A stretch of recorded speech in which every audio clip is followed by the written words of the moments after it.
பாண்டியன் வந்துட்டு பயங்கர யோசனையோடையும் சிந்தனையோடையும் கடையில் உட்காந்துருக்கும் போது தான் அப்போ அங்கே சரவணனை பார்க்குறாங்க. டேய் சரவணா, என்ன இருந்தாலும் நீ செஞ்சது மிகப்பெரிய தவறுடா. உங்கள் அம்மாவை நான் தங்கமயில்கிட்ட பேச சொல்லியிருக்கேன். ஆனால் அதுக்கு முன்னாடி நீ தாண்டா அந்த பிள்ளையை பார்த்து மன்னிப்பு கேட்கணும். பேசின வார்த்தை எவ்வளோ பெரிய தவறான வார்த்தைன்னு உனக்கு புரியவே இல்லையாடான்னு சொல்ல. அப்போ நான் ஏதோ கோவத்தில் தான் பண்ண சொல்லும்போது கோவத்தில் நம்ம என்ன வார்த்தை விடுறோன்றதுலையும் ரொம்ப கவனமாக இருக்கணும்டா. அது இல்லைன்னா அது எவ்வளோ பெரிய ஒரு இக்கட்டான சூழ்நிலைக்கு நம்மளை கொண்டு போய் விடுன்றதை தெரிஞ்சுக்கோ அப்படின்னு சொல்ல. சரிங்கப்பா, என்னை மன்னிச்சிருங்கப்பான்னு சரவணன் ரொம்ப முகத்தை பாவமாக வச்சிட்ருக்கேன். மீனா வராங்க. சாரி மாமா, உங்களை நான் வேணும்னு வீட்டில் எல்லார்கிட்டையும் சொல்லணுன்றதுக்காக சொல்லலை. என்ன தங்கமயில் அக்காவுக்கு நானாவது ஆறுதலாக இருக்கும்னு நினச்சிதான் அடிக்கடி அவங்கள பார்த்து நான் பேசவும் செஞ்சேன். இந்த நிலைமையில கூட அவங்க வேலைக்கு தான் மாமா போயிட்டுருக்காங்க. அந்த வீட்டிலேருந்து அவங்க எவ்வளோ கஷ்டப்படுறாங்கன்னு எனக்கு தான் தெரியும். ஏன்னா அவங்க அந்த கஷ்டத்தை முழுக்க முழுக்க என்கிட்ட மட்டும்தான் சொல்கிறாங்க. தான் கர்ப்பமாக இருக்கும்னு தெரியறதுக்கு முன்னாடியே அவங்க தான் உயிரை விடணும்னு நினச்சி இங்கே சூசைட் அட்டம் கூட பண்ணணும்னு நினச்சாங்க. அன்றைக்கி நான் மட்டும் அவங்கள பார்க்கலன்னா அவங்க நிலைமை என்ன இருக்கும் தெரியுமா? அவங்கள அன்றைக்கி நான் காப்பாற்றினதே நான் தான். அதுக்கப்புறத்துலேருந்து தான் அவங்களுக்காக நான் அவங்க கூட நிற்கவும் செஞ்சேன். அந்த வீட்டில் அவங்க வெறும் கஷ்டத்தை மட்டும்தான் அனுபவிச்சுட்ருக்காங்க. அவங்க வீட்டில் இருக்க அவங்க அம்மாவாலையும் அப்பாவாலையும். அப்பா இங்கே வேலைக்கு போகாத ஒரு ஆள் தங்கமயிலக்கா இப்போ ஒரு 17,000 சம்பளத்துக்கு வீட்டு வேலைக்கும் அவங்க வயசான அம்மாவை பார்த்துக்கிறதுக்கும் போயிட்டுருக்காங்க. அது மூலமாக வர காசை வச்சு தான் இப்போ அவங்க குடும்பமும் ஓடிக்கிட்டு இருக்கு. தங்கமயிலக்காவும் சாப்பிடாம 2-3 நாள் எவ்வளோ கஷ்டப்பட்டாங்கன்னு எனக்கு அந்த வீட்டில் நல்லாவே தெரியும். இப்போ அவங்க மாசமாக இருக்காங்க, அதனால சந்தோஷமாக இருக்காங்கன்றதை தாண்டியும் அந்த வீட்டில் அவங்க பணத்தை கொண்டு போய் கொடுக்கறதுனால மட்டும்தான் அவங்க அந்த வீட்டில் இருக்கவும் முடியுது. தங்குறதுக்கும் சாப்பிட்றதுக்கும் நானே பணத்தை கொடுத்துறேன்னு சொல்லி அந்த வீட்டுக்கான மொத்த செலவுகளையும் பார்த்துட்டு இருக்கதே எங்கள் தங்கமயிலக்கா தான். நீங்கள் போய் அவங்கள பார்த்து இப்படி பேசிட்டீங்களே மாமான்னு சொல்லிட்டு, மாமா நீங்கள் இந்த வீட்டில் அடி வாங்கணுங்கிறதுக்காக நான் இதெல்லாம் சொல்லலை மாமா அப்படின்னு சொல்ல. எனக்கு புரியுதுப்பான்னு சொல்லிட்டு இங்கே சரவணன் சொல்ல. சரி மாமா, நானும் ஆஃபீஸ்க்கு கிளம்புறேன், ரொம்ப நேரம் ஆயிடுச்சுன்னு சொல்லிட்டு மீனா கிளம்ப. எப்படிப்பா போவேன்? செந்தில் எங்கன்னு சொல்லி கேட்க அவர் அப்போவே கிளம்பி போயிட்டாரு அப்படின்னு சொல்கிறாங்க. சரிப்பா, ஒரு ஆட்டோவாவது பிடிச்சிட்டு போன்னு சொல்ல. சரிங்க மாமா, நான் பார்த்துக்கிறேன்னு சொல்லிட்டு மீனா அங்கேருந்து கிளம்பி போக. அந்த புள்ள சொல்கிறத கொஞ்சமாவது கேட்டியாடா? பாவம் அந்த பொண்ணு, நம்மளுக்கு என்னதான் அந்த பிள்ளை அவ்வளோ பெரிய துரோகத்தை பண்ணியிருந்தாலும் இப்போ அந்த பிள்ளைய பாவம்னு யோசிக்கிற வைக்கிற அளவுக்கு தான் அந்த குடும்பத்தோட சூழ்நிலையும் அந்த பொண்ணோட சூழ்நிலையுமே இருக்கு அப்படின்னு அங்கே பாண்டியன்னு சொல்கிறாங்க. அப்பா, நான் இப்போ என்னப்பா பண்ணுறது? இப்போது நான் அவளை டிவோர்ஸ் பண்ணக்கூடாதா அப்படின்னு சொல்லி கேட்க, நான் அப்படி எதுவும் சொல்லலைடா. இந்த விஷயத்தில் என்னால் எந்த முடிவும் எடுக்க முடியலடா. நானும் உங்கள் அம்மாவும் இதை பற்றி பேசிக்கிட்டு தான் இருக்கோம். ஆனால் என்ன முடிவு எடுக்கிறதுன்றதை பற்றி தான் இன்னும் நாங்கள் யோசிக்கலை அப்படின்னு இங்கே பாண்டியனும் சொல்லிட்டு இருக்காங்க. அந்த நேரத்தில் தான் கடைக்கு முன்னாடி கொஞ்சம் தூரத்தில் கூட்டமாக கூடி நிற்க.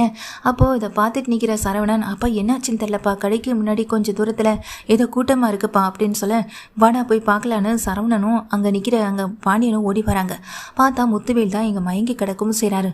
என்னாச்சு இவருக்கு, ஏன் இப்படி மயங்கியிருக்காருன்னு பதட்டப்பட்ட எங்கள் பாண்டியனு உடனே கதிருக்கு ஃபோன் பண்ணுறா. கதிரை கார் எடுத்துகிட்டு வர சொல்லு, உடனே ஹாஸ்பிட்டல் கூட்டிகிட்டு போகணுன்னு பதட்டத்தில் இருக்கவரை தண்ணியில் கொண்டு போய் தெளிக்கவும் செய்கிறாரு.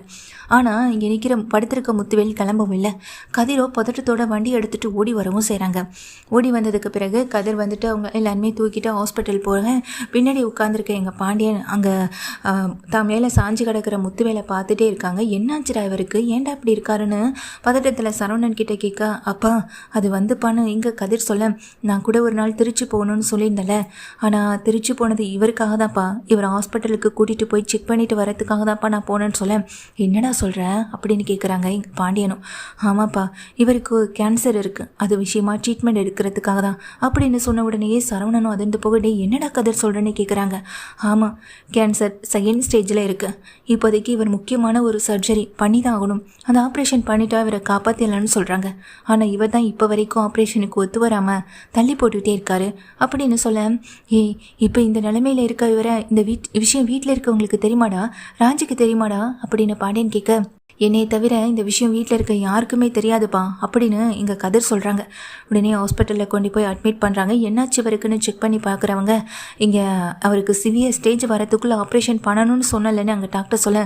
டாக்டர் நீங்கள் ஆப்ரேஷனுக்கு ரெடி பண்ணுங்கள், எவ்வளோ பணமாக இருந்தாலும் அதை நான் செலவு பண்ணுறேன்னு இங்கே கதிர் சொல்கிறாங்க. உடனே பாண்டியனும், டாக்டர் நீங்கள் எவ்வளோ பணம்னு சொல்லுங்கள், நான் கட்டிடுறேன்னு எங்கள் பாண்டியன் சொல்ல. இல்லைப்பா பரவாயில்ல இருக்கட்டும்னு சொல்லிட்டே, இந்த நிலைமையில் நீ போய் எங்கேருந்துடா பணத்தை பெரட்டி எடுத்துகிட்டு வருவேன், வீட்டில் பணம் இருக்குது, நீ போய் கோமதிக்கிட்ட சொல்லி பணத்தை வாங்கிட்டு வான்னு இங்கே சரவணன் அனுப்பி வைக்க சரவணன் அப்பா நான் அம்மா என்னன்னு கேட்டால் என்னன்னு சொல்லன்னு சொல்லி கேட்குறாங்க. என்னடா சொல்கிறது, அவள் வேறு 1008 கேள்வி கேட்பாளே, வேறு வழியே இல்லை, நீ கோமதியையும் அப்படியே கூட்டிகிட்டு வந்துடு அப்படின்னு சொல்ல சரிப்பான்னு சொல்லிட்டு இங்கேருந்து கிளம்புறாங்க. அப்போ இந்த விஷயம் அங்கே ராஜியோடைய அம்மாவுக்கு தெரிஞ்சால் அதை அவங்களால தாங்கிக்கவே முடியாதுன்னு சொல்ல அதுக்காக இந்த விஷயத்தை மறைச்சி வச்சிருக்க முடியுமாடா, இங்கே இவரை ஆப்ரேஷன் பண்ணால் காப்பாற்ற முடியும்னு தான் டாக்டர் சொல்லிட்டாங்களே, இதுக்கு மேலே எதுக்காகடா நம்ம இந்த விஷயத்தை மறைச்சே வச்சுருக்கணும் அப்படின்னு அங்கே பாண்டியனை கேட்குறாங்க. இல்லைப்பா இருந்தாலும் எனக்கு கொஞ்சம் பதட்டமாகவே இருக்குப்பான்னு சொல்ல டேய் இதில் பதட்டப்படுறதுக்கு எதுவுமே இல்லை, நீ கொஞ்சம் இரு நான் பேசிக்கிறேன்னு சொல்லிடுறாங்க. இப்போ கோமதியும் சரவணனும் வீட்லேருந்து ஓடி வராங்க. என்னாச்சுங்க, இவன் எந்த விஷயத்தையும் சொல்லலை, உங்களுக்கு எதுவும் ஆகலை அப்படின்னு அங்கே கோமதியை பார்த்து பாண்டியன் கேட்குறாங்க. கோமதி பாண்டியனை பார்த்து கேட்குறாங்க, எனக்கு ஒன்றும் இல்லடி, நீ பதட்டப்படாமல் இருடி அப்படின்னு சொல்ல ஏறு என்னங்கன்னு சொல்லும்போது அப்போ தான் அங்கே கதிர் வந்துட்ட விஷயத்த சொல்கிறாங்க. கோமதி இதை கேட்டதும் நெஞ்சு பிடிச்சிட்டு அமைதியாக உட்காந்து அழுகவும் ஆரம்பிச்சிடுறாங்க. என் அண்ணனுக்கு இப்படிப்பட்ட ஒரு நிலைமையாக வரணும்னு சொல்லிட்டு அழுகவும் செய்ய ஆமாம் நீ போனப்போ அப்பத்தா இல்லையே அப்படின்னு கதிர்கிட்ட அங்கே சரவணன் கிட்ட கதிர் கேட்க இல்லை அப்பத்தா கோயிலுக்கு போயிருக்கு அப்படின்னு சொல்லிட்டு இருக்காங்க. சரி சரி அம்மாச்சிக்கு மட்டும் இந்த விஷயம் தெரிய வேண்டாம், தெரிஞ்சா அவங்களால அதை தாங்கிக்கவே முடியாதுன்னு கதிர் சொல்லிட்டு இருக்காங்க.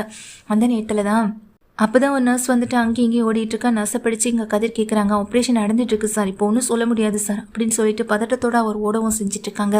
என்னடா போய் இவருக்கு இப்படிப்பட்ட ஒரு நிலைமையாக வரணும் அப்படின்னு இங்கே பாண்டியன் மனசுடைஞ்சு உட்காந்துருக்கேன். ஆப்ரேஷன் நல்லபடியாக முடியுது, இந்த விஷயத்தை இன்னும் அன்னிக்கிட்ட சொல்லாமல் இருக்கீங்களேடா, இதுவே பெரிய தவறு தானே. நாங்கள் கோமதி சொல்ல இந்த விஷயத்தை எப்படி சொல்கிறதுன்னு தெரியலம்மா, பார்த்துக்கலாமா அப்படின்னு சொல்லிட்டு இருக்காங்க. இங்கே கதிரும் சரவணனும் ஆப்ரேஷன் முடியுது நல்லபடியாக முடிஞ்சிருச்சுன்னு டாக்டர் வந்து சொன்னதுக்கு பிறகு தான் பாண்டியன்லேருந்து எல்லாருக்குமே பெரிய நிம்மதியும் வர செய்து. அப்போ தான் கதிருக்கு எங்கள் ராஜி கால் பண்ணுறாங்க. வீட்டில் இருக்க ராஜி வீட்டில் யாரும் இல்லை, ஆமாம் நீ எங்கே இருக்க கதைன்னு சொல்ல அது வந்து ராஜி அப்படின்னு ரொம்ப பதட்டப்பட்டு இந்த விஷயத்த சொல்ல முடியாமல் தவிச்சிட்டு இருக்கும்போது திரும்ப ராஜி வந்துட்டு கேட்டுக்கிட்டே இருக்கிறதுனால கதிர் வந்துட்டு ஆமாம் உங்கள் அப்பாவுக்கு ஆப்ரேஷன் நடந்திருக்கு, நாங்கள் எல்லோரும் ஹாஸ்பிட்டலில் தான் இருக்கோன்னு சொல்ல எதாச்சு எங்கள் அப்பாவுக்கு என்னாச்சுன்னு பதட்டத்தில் அழுகவும் ஆரம்பிக்கிறாங்க. இங்கே வெளியில் நின்று ஃபோன் பேசிக்கிட்டு இருக்கதை கேட்டதும் எதிர்த்த வீட்டில் இருக்க பழனிவேல் ஓடி வர என்னாச்சுமா ஏமா இப்படி சத்தம் போட்டு அழுகிறேன்னு சொல்ல ஃபோனை உடனே வாங்கி பழனிவேல் பேசுகிறாங்க. இந்த விஷயத்தை கேள்விப்பட்ட பழனிவேலுக்கும் ஒன்றுமே புரியலை. உடனே வீட்டுக்கு ஓடுறாங்க.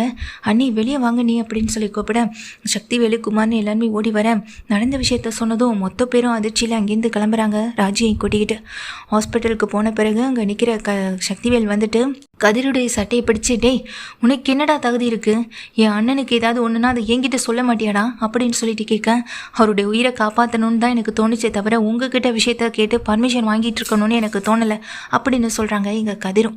அப்புறம் டாக்டர் வந்துட்டு சொல்கிறாங்க அவர் இப்போது நல்லா இருக்காரு, நீங்கள் போய் பார்க்கலாம் அப்படின்னு சொன்னதுக்கு பிறகு குடும்பமாக ஒரு பக்கத்தில் போய் எல்லாருமே நிற்க இதுதான் காரணம் இதுதான் சாக்குன்னு எல்லார் குடும்பமும் ஒன்று சேர்ந்துடும் போலன்னு சக்திவேலுக்கு அந்த எண்ணம் மட்டுமே தான் ஓடிக்கிட்டு இருக்கு. பக்கத்தில் போய் நிற்கிறேன் இங்கே கதிரையும் ராஜியையும் பார்க்குறாங்க. ஒரு பக்கம் கதிரை படிக்கிறாங்க, இன்னொரு பக்கம் ராஜியை படிக்கிறாங்க. எனக்கு ஒன்றும் இல்லை அப்படின்னு சொல்லிட்டு இங்கே பதட்டத்திலே நிற்கிற படுத்திருக்க அவங்க அப்பா வந்துட்டு அங்கே பாண்டியனையும் பார்க்குறாங்க.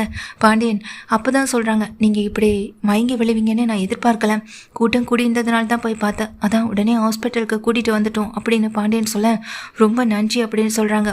சச்சா அதெல்லாம் இருக்கட்டும் அப்படின்னு சொல்லிட்டு இருக்கும்போது சரி நான் போய் பணத்தை கட்டிட்டு வரேன்னு சொல்லிட்டு பாண்டியன் வெளியே கிளம்பி போக இங்கே சக்திவேலும் என்னென்ன இந்த விஷயத்தை பற்றி எங்ககிட்ட சொல்லியிருந்தீங்கன்னா நாங்கள் உங்கள் உயிரை காப்பாற்றமலா போயிருக்க போகிறோம், இனிமேல் இந்த பாண்டியனை என்னென்னா பேசிட்டு நடக்க போகிறானோ தெரியல அப்படின்னு சொல்ல இந்த நிலைமையில கூடவா இப்போ நீங்கள் அதை பற்றி பேசிகிட்டு இருப்பீங்க, கொஞ்சம் சண்டை போடாமல் தான் இருங்களேன்னு அங்கே நிற்கிற மாதிரி தன் புருஷனை பார்த்து எச்சரிக்கவும் செய்ய குமாரும் எல்லாமே அப்படியே அதிர்ச்சியில் நின்று பார்த்துட்டு இருக்காங்க. ஒரு பக்கம் கதிரையும் இன்னொரு பக்கம் ராஜியையும் பிடிச்சு வச்சிருக்கும் போது ராஜிகிட்ட சொல்கிறாங்க நான் உனக்கு ஒரு மாப்பிள்ளை பார்த்துருந்தல, அந்த மாப்பிள்ளையை பார்த்துருந்து உன்னை கல்யாணம் பண்ணி வச்சுருந்தா கூட நீ சந்தோஷமாக இருக்கியான்னு எனக்கு தெரிஞ்சிருக்காது, ஆனால் என் கண்ணு முன்னாடி நீ இந்த பையன் கூட சந்தோஷமாக வாழ்கிறத பார்க்கும்போது எனக்கு ரொம்ப மனசுக்கு திருப்தியாகவும் நிம்மதியாக இருக்குது. இந்த வாழ்க்கையில் எனக்கு இது மட்டுமே போதும். கோமதி என்னதான் உன் மேலே 1000 கோபங்கள் இருந்தாலும் நீ உன் மகனை ரொம்ப நல்லா வளர்த்துருக்கன்னு சொல்லிட்டு இங்கே முத்துவேல் கோமதிக்கிட்ட சொல்லவும் செய்கிறாங்க. கோமதிக்கும் அண்ணன் அதெல்லாம் விடுன்னு நீ குணமாகி வந்தாலே போகுதுன்னு சொல்லிட்டு நின்றுட்டுருக்காங்க. சுற்றிலும் எல்லாரும் சந்தோஷமாக பேசிகிட்டு இருக்கதை பார்த்த சக்திவேலுக்கு வைத்தறிச்சலாக இருக்க அதை பார்த்துக்கிட்டு இருக்க வடிவோ அதை பார்த்துக்கிட்டு இருக்க மாரியும் பக்கத்தில் போகிறாங்க. பக்கத்தில் போன மாறி அங்கே நிற்கிற சக்திவேலை பார்த்து, என்ன குடும்பம் எல்லாம் ஒன்று சேர்ந்துருச்சேன்னு கவலைப்பட்டு நிற்கிறீங்களான்னு சொல்லி கேட்க, ஒழுங்க மரியாதை இங்கேருந்து போயிடு அப்படின்னு அங்கே மாரியை பார்த்து திட்டுறாங்க சக்திவேல். இங்கே பாருங்கள், இத்தனை வருஷம் கழித்து நம்ம எல்லார் குடும்பமும் ஒன்று சேர்ந்தது நினச்சி சந்தோஷப்பட்டுட்டு இருக்காங்க. எனக்குமே இந்த சந்தோஷம் இருக்குது. உங்கள் அம்மாவிலேருந்து உங்கள் தங்கச்சியிலேருந்து எல்லோரும் எவ்வளோ சந்தோஷமாக இருக்காங்க. ஆனால் நீங்கள் மட்டும் ஏங்க இப்படி இருக்கீங்க? எனக்கு இப்போ தான் உங்கள் மேலே சந்தேகமே வருது. உண்மையிலே நீங்கள் உங்கள் அண்ணனுக்கு தம்பி தானா? உங்கள் அம்மா உங்களை தான் பெற்றாங்களா இல்லை வெளியில் வேறு எங்கேருந்து வாங்கினாங்களானே தெரியல. எல்லாரையும் விட வித்தியாசமாக இருக்கதே நீங்கள் தான். உங்கள் தம்பி பழனிவேலு, உங்கள் அண்ணன், அப்புறம் உங்கள் தங்கச்சின்னு எல்லாரும் பாசமாக இருக்கக்கூடியவங்க. நீங்கள் மட்டும்தான் அந்த வீட்டில் ரொம்ப எரிஞ்சு எல்லாருமேலே விழக்கூடியவங்க.